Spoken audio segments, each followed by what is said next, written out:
Olá, pessoal. Muito bem.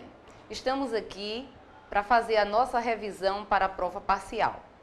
Olha só, em primeiro lugar, vamos desmistificar essa história de que orações subordinadas é coisa de aula de gramática.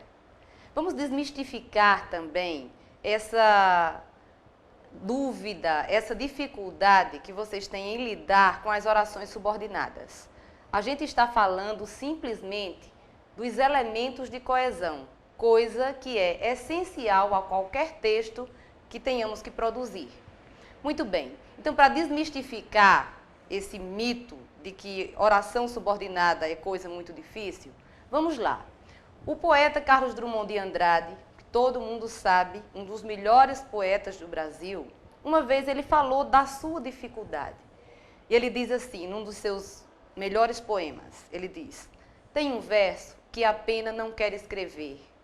No entanto, ele está cá dentro, inquieto, vivo. Ele está cá dentro e não quer sair. Mas a poesia deste momento inunda a minha vida inteira. Muito bem. O Drummond fala de uma dificuldade que é de todos nós. Às vezes sabemos tudo, mas na hora de pôr no papel, temos a dificuldade. Isso é muito comum porque a linguagem escrita, ela exige a estruturação de todos os seus elementos morfossintáticos. Muito bem, vamos começar a falar sobre as orações subordinadas adjetivas. O que são orações subordinadas adjetivas?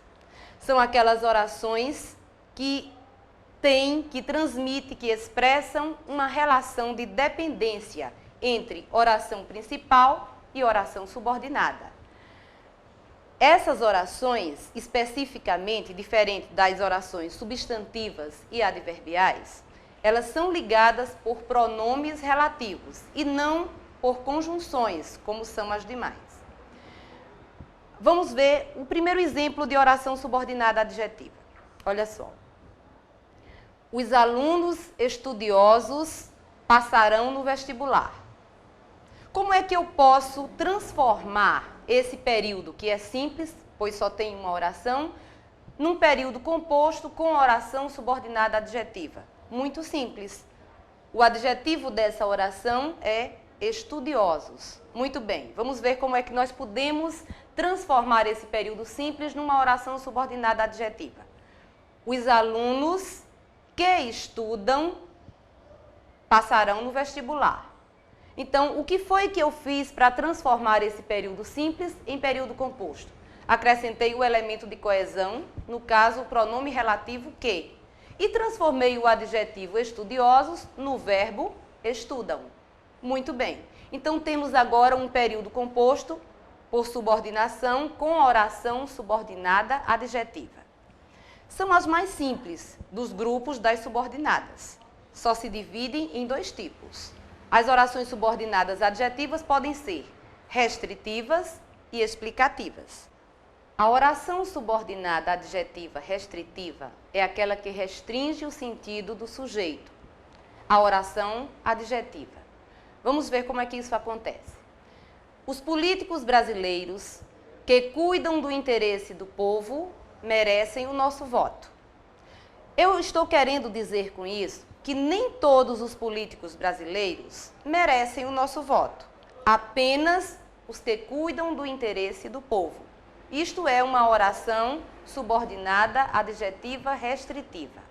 Na escrita é muito fácil de diferenciar, ela não tem vírgula.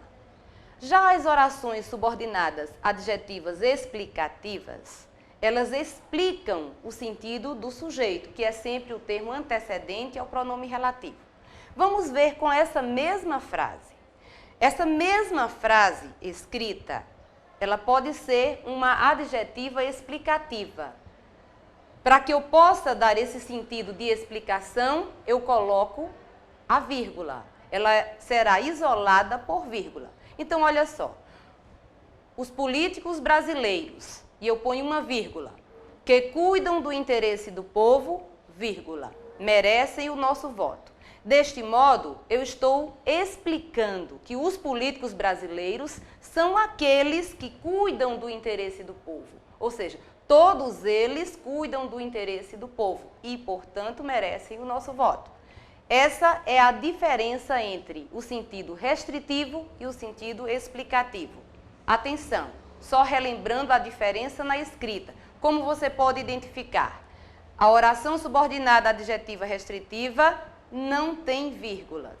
A oração subordinada adjetiva explicativa tem vírgulas. Muito bem.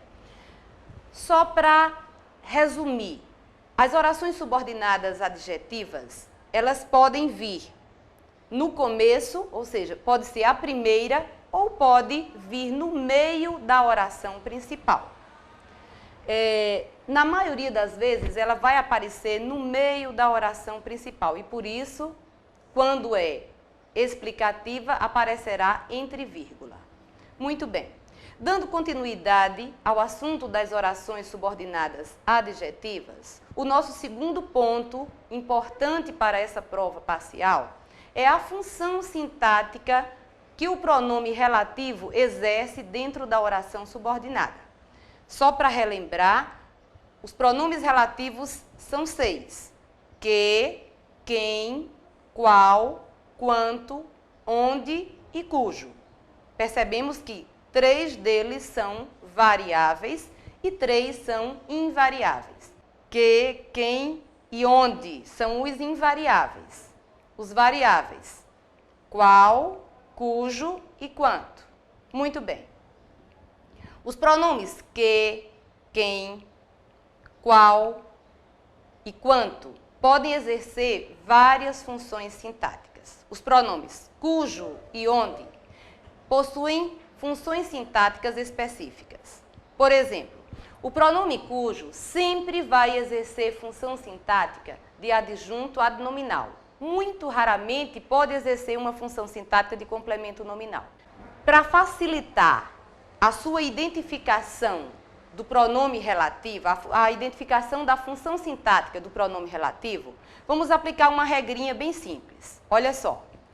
Para identificar a função sintática de um pronome relativo no período composto, basta desmembrá-lo em 2 períodos simples. O termo que se repete no segundo período terá a mesma função sintática do pronome relativo na oração subordinada adjetiva.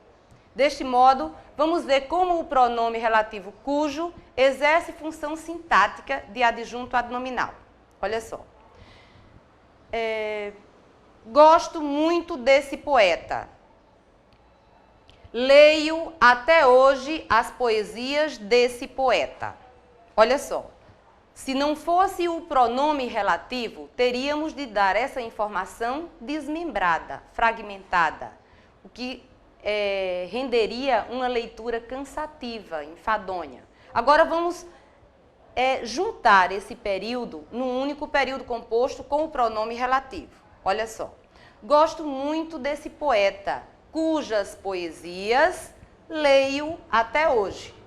Então, você verifica que o pronome relativo cujas, ele está substituindo um termo que se repetiu, que já foi dito na oração anterior.